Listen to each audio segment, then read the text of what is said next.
yet to like I've learned a lot about it, but I definitely would love to learn more. So I'm anxious as to when maybe one day if you're interested in doing classes on that or if Yeah, yeah, absolutely. That's something we are working towards. Okay, we're ready. Brooke, go ahead and get started. Okay, so we're gonna go into a 15-minute mediumship now. We'll get a 10-minute warning, 10 minutes, and we're gonna do a warning saying 5 minutes remaining, a 2-minute warning. I cannot talk, y'all. And then we will get the time to disconnect. So I'm on Zoom. I won't be looking at you guys over here, but I'll be looking over here and communicating. So I'll be going back and forth, and I'll try to keep up with comments and catch up at the end. So if you guys have things to say over here. Okay. All right. So I'm really excited for you because I think this is something that you definitely needed. And your energy is just so like off the wall, like exciting. I love it. I'm here for it. I'm here for it. So what I was saying, I just started the recording right before, just now, but at the beginning I was saying I wanted to make sure I add this on because it's going to be recorded and go out there for you, but you are an empath. I can tell that just by connecting with your energy right away. And so whenever we deal with empaths like that, we're highly intuitive people. We are very emotional people. We feel everything. Like you probably cry on commercials, like little things like that. You're like, oh my god, that was so sweet. you made such commercials here. I'm like, why am I crying? It was a 30-second commercial. Why did I just fall in love with that family and be so happy they had a baby? Like, what just happened? So, but that is a gift. And a lot of people see that and they think, oh, this is a curse, because you do feel everything so strongly and so intensely that it's like, it's overwhelming at times. But I feel like you've actually gotten a pretty good handle on that in the public arena. I think you crumble in private. So I think you've learned how, yeah, I'm channeling from your guides right now. So just so you know, but what I'm getting is that you've really learned how to protect yourself in public. You've learned how to kind of shield yourself and guard and shut down in public, but you haven't learned how to deal with that in intimate settings and intimate surroundings. And so right now you're about to go through, kind of like some schooling, right? Spirit's about to show you some different ways that you can instill some healthy boundaries around yourself and your daily life. Because I feel like you have some certain people, I feel like there's one person in particular, and this may be a younger male that's coming around, that is kind of like an energy drain, constantly pulling on you, constantly like needing advice, always needing something from you. You're never, she's just like, He's a guy that I've been with for 16 years and he's 7 years older than me actually. So I'm surprised you feel like he's younger. That's crazy. Well, it could be the immature energy though. It could just be the immature energy. So because I'm connecting with the energy is a younger energy. It's not a mature energy. Okay. So what I'm getting there is that there's, which makes sense then with the boundaries and all of that. So it's like you really like hold your own outside of your home, but when you come into your home where you should feel that you're the queen, you feel like a peasant. Sometimes, yeah. Because I feel like I take the lead on our relationship and I always have, because I do feel like I have a more mature soul. And the way that my parents raised me, the way that I've handled the world, and I would say that you're absolutely right. Okay. So it's time for you to sit down. It's time for you to sit down and let God take control, because you've been in the driver's seat for a long time. And right now it's like the car's spinning out of control. That's the energy I feel. Is your stomach in knots right now? Like I just got like my stomach just went. I am super anxious just about everything. I don't know why. I'm anxious. Yeah, it's for 16 years it's been like hot and cold, and like we're either like a bazillion times in, and sometimes like we have those arguments. It just, I mean, after you've been with somebody, but like he has matured a lot, because when my mom was passing, he stepped up a lot. And so he's still growing. But yeah, I've gone through my worst of times and my best of times with him. And he has shown my entire family that he's not who he used to be. But he's definitely still growing and maturing. I feel like my spirit is, even though I'm 7 years younger, I feel like I've been through like centuries of things and I just handle things differently. Like I can keep my calm in public and not act so outrageous to things. I picked up on as soon as we came in. Yeah. So but yeah, what your guides are telling you is that it's time for you to allow God to take control in this situation, because it's honestly, we just talked about this in the live, right? That it's actually a delusion. It's an illusion for us to think that we're in control of this situation. And so right now it feels like you have worked so hard to put on this front that says everything's okay. I'm strong. I got this. We're fine. And behind closed doors, it's like you're going, like, this is what I see is this. Yeah. So your mom did come through immediately. She's been impatiently waiting for me to tell you that she's here, but she did come through immediately. And she did, when you said that he was there for you, she said he absolutely was. And so she says, tell him thank you for that. And she says, baby girl, I'm so proud of you. And you didn't do anything to disappoint me. And you did everything right. You did everything right with my passing. I was honored, and you still honor me on a daily basis. What do? You do something every day for her, don't you? I wear her flower, and I wear like, yeah, I talk about her all the time. Is there a necklace? Is there a necklace that you have too? Yeah. My necklace I had to stop wearing because it was tarnishing, because I was sweating at work so much, because I'm a server and I work so hard. And I have to be like above and beyond at my job. That's just how it is, to impress anybody. And I tarnished. I got scared and I'm like, oh my gosh, it's turning dark. And I'm like, and then my family said, you have to stop wearing it to work because you're tarnishing it so much. I'm like, yeah. Those little cleaner cloths and clean Yeah. off. You can wear that necklace. That necklace brings you peace and it brings you joy.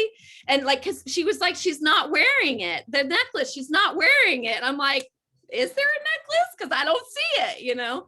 So yeah, she wants you to wear that. Like it brings you peace. It brings you joy. Wear it. And don't worry about ruining it. Okay. Like just worry about finding a way to take care of it so that you can wear it more frequently. Okay. So your mom, was she a big animal person too? Yeah. Yeah. Yeah. She's just like me, following in my footsteps. Did she get in trouble for bringing home animals all the time too? Did she have something like really obscure, like a rat or raccoon or something, like really something really obscure? My mom and I rescued a gopher in a PetSmart park. I know. We I'm like, it's the weirdest thing. I can't tell what the hell she's showing me. It's weird. It's a gopher. Oh my gosh. So yeah, she's just giving you memories and treasures of things that she really enjoyed doing with you. And she wants you to have that lightness and that joy and that smile that you put on for other people. She wants that to be a genuine smile that's all the time there. And she says that there's still some things. She says, I owe you an apology. There was a situation when you were younger, maybe around 7, 8 years old. There was a situation. Do you know the situation I'm referring to? Okay, she's saying there's a situation that there was something where your feelings were hurt. It's like she was dismissive in some way, and it really she's carried a burden for this, and she wants to apologize to you. And it was like where she just didn't pay attention. There was something, and I don't know if it's like you were coming in with schoolwork or a project that you did, or if it was an outfit that you wanted to show. I see you coming into the living room. I see you like you're wearing a dress, and I see you coming and trying to show something, and you were dismissed. And are you remembering that? You're like, you're doing this and this. So I was like, what? I'm just trying to keep up with where you're going here. I shake my head like this when I'm listening and acknowledging, and then I'm sorry, I don't mean to You're confuse you, good. but You're good. that's not coming to my mind. But what it is like when I got in trouble when I was little and I tripped my little sister, and when she fell, my mom lost it and got upset. Okay. And she's, and it just, I got in big trouble, we'll say. Okay. And no, And that's it would have made you feel dismissed whenever she was getting onto you for that. Okay. Okay. She's saying she's sorry. She really, because she knows that that really affected you, and she hates how that has had a long-term effect on you, and she wants to make it right. So she's asking you for forgiveness. She says, it wasn't even worth being that upset about, she's like, I was just doing the best that I knew how. I was having a bad day. I was frustrated, and I'm sorry. She loves you so much. And she says, you're an amazing sister. And like, she couldn't ask for a better daughter, a better sister for her kids. Like, she loves you so much. Okay, we have 5 minutes left. Hi, guys. Do you have any questions you want to ask while she's here? She's so beautiful. Her energy is so, like, the two of you are both like kindred souls. Like, I just feel so much love and warmth. She was your best friend. Oh, of course I forgive her, and she's my Vinny is what I always call her, because we always would do Italian stuff together. yeah. But as far as future, like, should I stay here in Arizona career wise? Like, I mean, I don't know if like she's leading me to like a different path, or my spirit guides, because I like, if you ask your spirit guides and guardian angels and stuff, they're supposed, like, and you say, please show me a rainbow, and they do. But I'm like, I know that I must be on the path, because everything's led. Talk about this. We got to talk about this. Okay, no joke. I had this conversation today with my spirit guides, and listen, when you are manifesting, this is what you need to think. Okay, first of all, the first answer to your question, yes, you're moving. No, you're not staying in Arizona. You're headed to the East Coast. Okay, not fully to the East Coast, but close by the East Coast, just so you know, Northeast area. Okay, now, which is interesting because that's a major shift there. But that's going to be happening pretty soon. Okay, within the next 2 years, there's going to be a major transition for you of moving and feeling stable in that arena. But I feel like that transition is going to be coming much quicker than that. So I don't know if you're looking into positions or what you're looking into there, but that is coming. Okay, now, when you talk about seeing signs, guys, this was such a like, boom, eye opener for me today. When you manifest and you say, okay, if this is what's happening, then I want you to show me a Dalmatian. If you see a Dalmatian, guess what?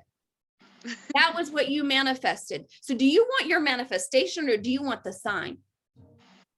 You manifested the sign. Stop manifesting the sign. Stop postponing what you're manifesting. If you're manifesting a sign, you're automatically postponing your manifestation, are you not?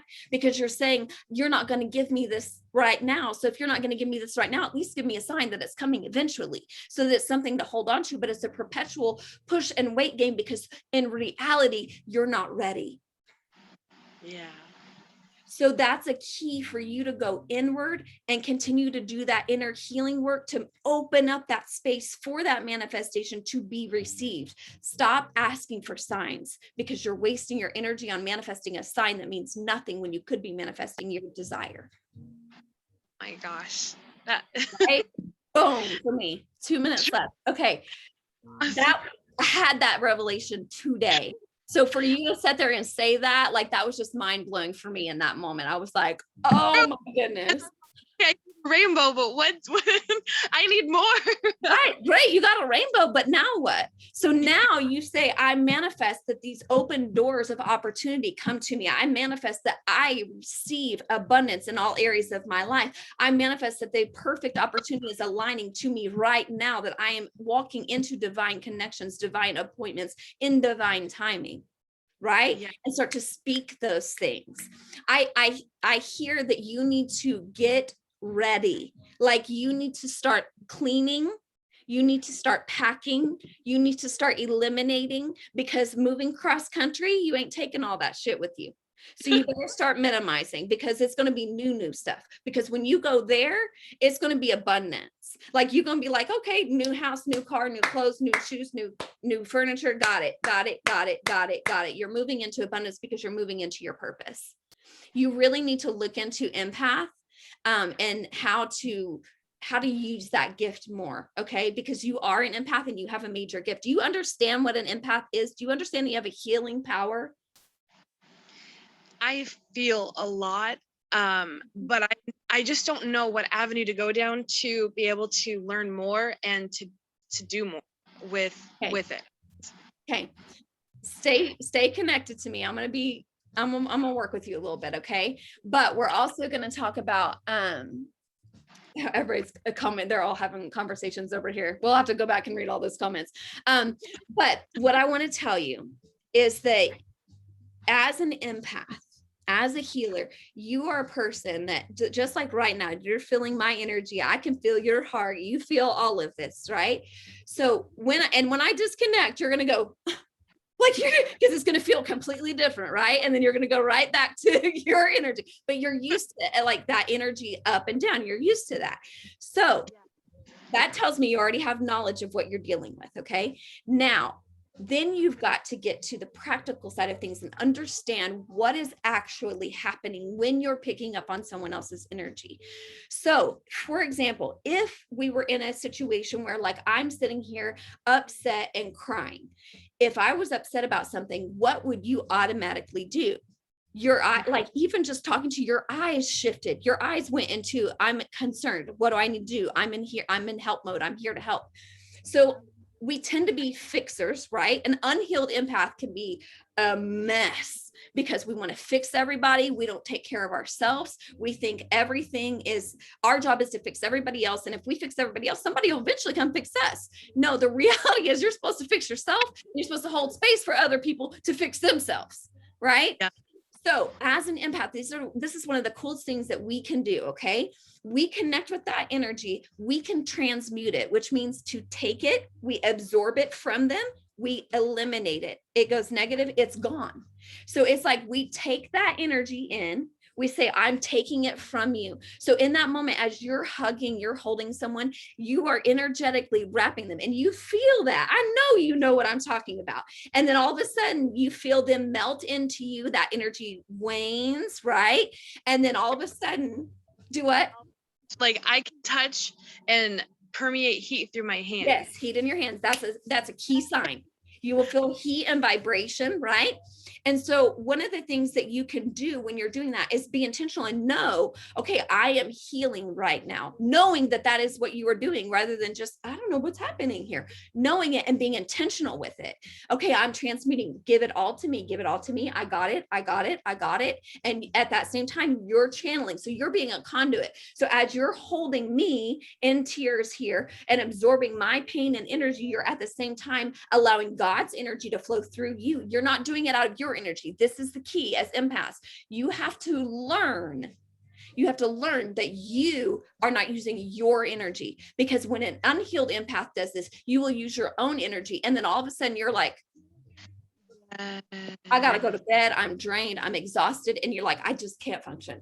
It's because you're operating out of your own energy. So operate out of God's energy, be a conduit. This is the way that I visualize, like I see myself as literally like a plumbing pipe, like conduit. So it's download, give me the message, give me the info, I'll let it go through my heart to that person. So when you do that, it transmutes that negative energy. You're not absorbing and keeping it because you're transmuting and dismissing, right? And then you're also protecting your own energy and you're allowing it to be funneled. So it's not your energy, it's God's energy. So you're not drained and you're able to fully function. Okay. So yes, be a conduit. Okay. So be a conduit. If you see God's light and so if I was to get healed, like I'm just giving an example, and like whatever is, I guess, blocking, is it like a chakra that it would block, or is it just like you just have to work on your own energy and get to the point where you're healthy and able to heal? And then that's when my question really is like, can like the one that you're saying is sucking like the energy out. Uh-huh.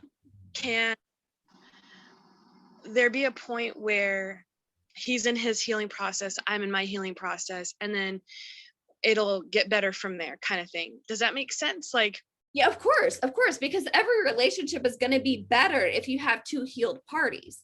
But the reality is that you both have to go through that healing. And most of the time that's done separately. That's done individually. Doing that healing while in a relationship is incredibly difficult, but it is possible. It doesn't mean that you have to separate to be able to heal, but it does mean that you both need to heal to be able to have that healthy relationship where there's not that constant energy drain.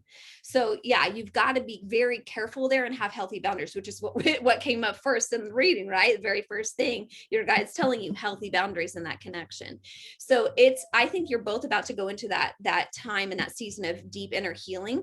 And the hardest part for you is going to be hands off. You got to quit trying to do this with him. Okay. You got to be like this. I'm here and I'm trusting God's going to take care of you. I'm receiving. I'm working on me and God's going to take care of you. I'm supporting you, but I'm here, not here. I'm here. Okay. So your question, I think the gist of your question was more so, can I heal when I'm unhealed? Yeah. Like before I've got to that point, is that what you're asking? Can you still use that before you've got to that point of healing? The way that my line of thinking was, because it's funny that you said that there's a possibility of moving, because my dad really doesn't want to sell this house because of all the memories. But there's been conversation about moving to Texas because that's where my sister's at and that's where the babies of the family are at. And I've always wanted a kid and haven't been so lucky. And my guy had 3 kids before me. And that was another question, if that'll ever even happen, or if I'm meant to just be a mom to other people's kids, which I'm totally okay with too. Obviously I think that healing journey will play a big part of it. Mm-hmm. In answering a lot of those questions. But I guess if there is a move, I guess only time will tell, really, if he'll be healed enough to be able to go over there, because his mom is still alive. And when my mom passed, it was more like I'm holding on to my mom stronger, because he loves his mom, but now he knows the reality. And Yeah. just, it's hard. It's emotional all the way around for everybody, of course. So this is what I'll tell you is that you have to, this is a book you need to get. It's called The Power of Now. Okay. Okay. By Eckhart Tolle is how I say it. I guess it's Tolle. I don't know if I'm saying it right or wrong. I apologize. I don't know. But The Power of Now. That book will help you understand that in reality, all that we have is this moment right now. We don't have all of that that's in the past. All that's in the past, it doesn't even exist anymore. The only way it lives on is in your memory. So if it's still harming you, it's because you're still letting it live rent-free in your head.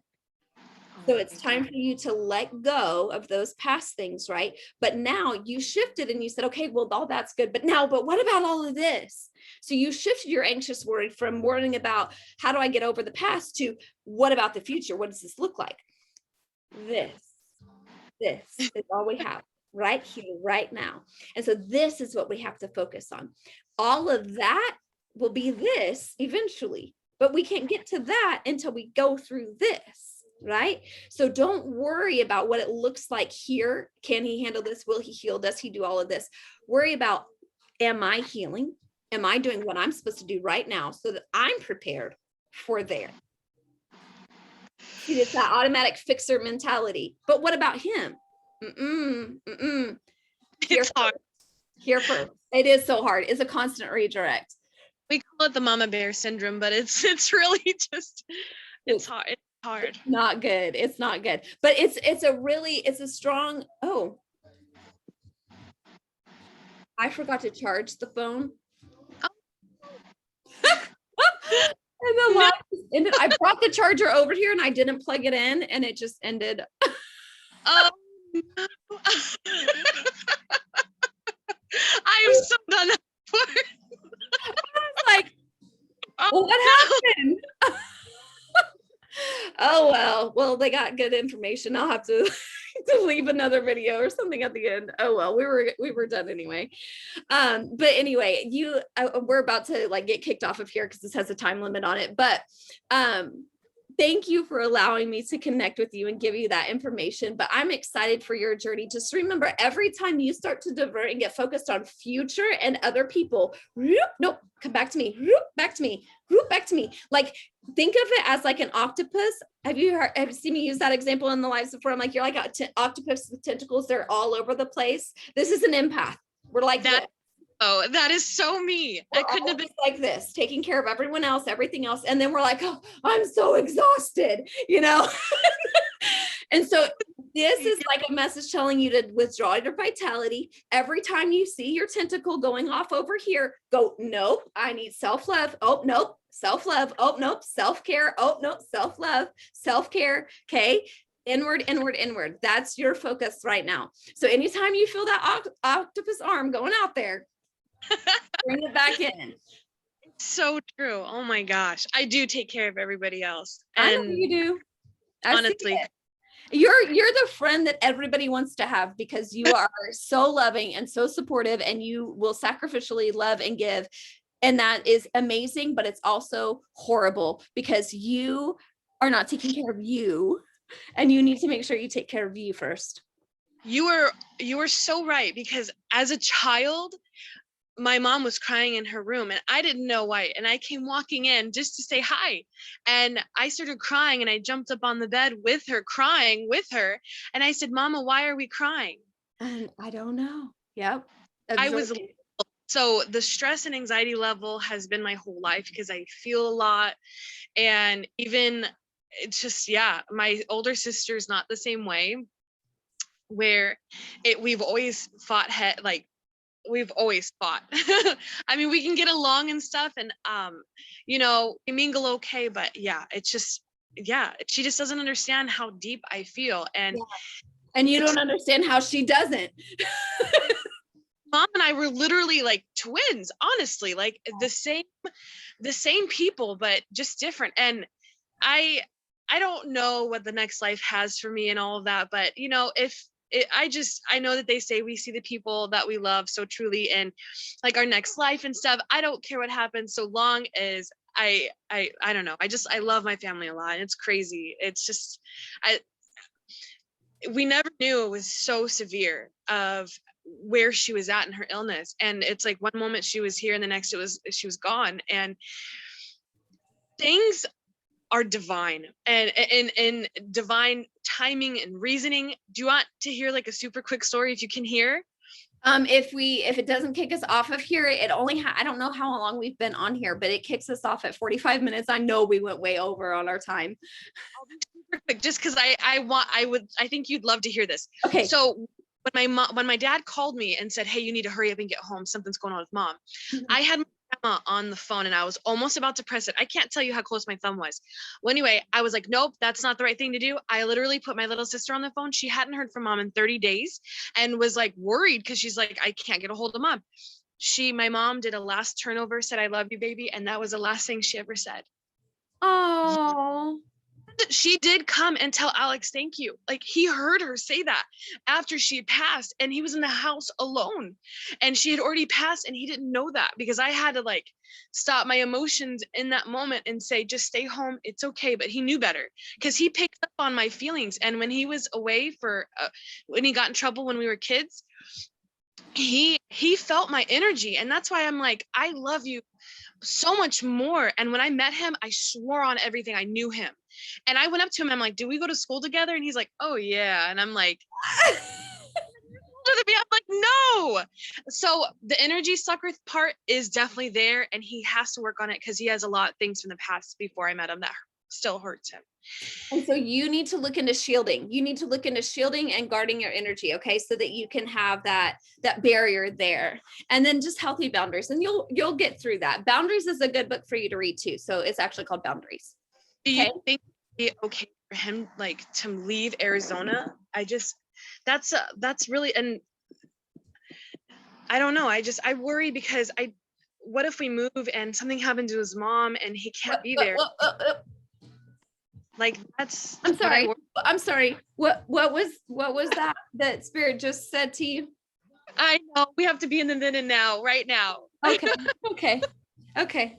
You already got your answer on the move. So now trust it and do the work. So much. All right, sister. Have a good night. Thank you for jumping on Zoom with me. I'm so glad we did it on Zoom instead of chat. Bye. Rest easy so much. I'm sending you a big old hug through the screen. Oh, love you too. Have a good night. Thank you. Bye-bye. You